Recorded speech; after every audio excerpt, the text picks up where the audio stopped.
Македонија денеска слави 29 години независност. По 2 години од промена на државното име, владеачката гарнитура се охрабри во чествувањето на денешниот празник да ја додаде кованицата Северна.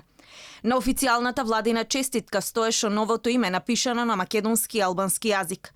Најверојатно поучени од серијата реакции и осуди во јавноста по чествувањето на Илинден, каде изостана македониумот, но и лани кога 8 септември го славевме под боите на независноста, а Македонија во говорите беше нашата држава или татковината. Премиерот Зоран Заев годинава во своето обраќање демонстрираше патриотизам. Пред 29 години, на 8 септември, граѓаните на Република Македонија, на сите идни поколенија на оваа земја, им го дадоа најголемиот подарок – независноста на државата. Македонската химна најубава химна на светот, македонска историја, македонска држава, македонска државност. Заев не штедеше зборови говорејќи за преломите и историските процеси како Македонија стигнала до својата независност. Во говорот го спомнуваше и новото име на државата, кое е и официјално од пред 2 години.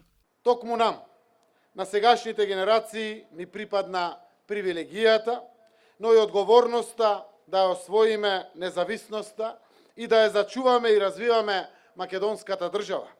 Затоа што државата и општеството се независни и слободни толку колку што е независен и слободен секој граѓанин на Северна Македонија.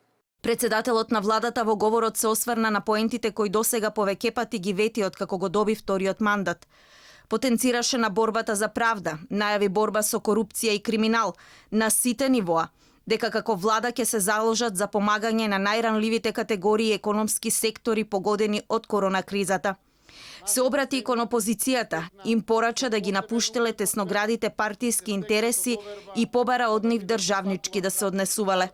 Свечената церемонија траеше безмалку 1 час, со мал број гости, поради протоколите што ги наметнува пандемијата.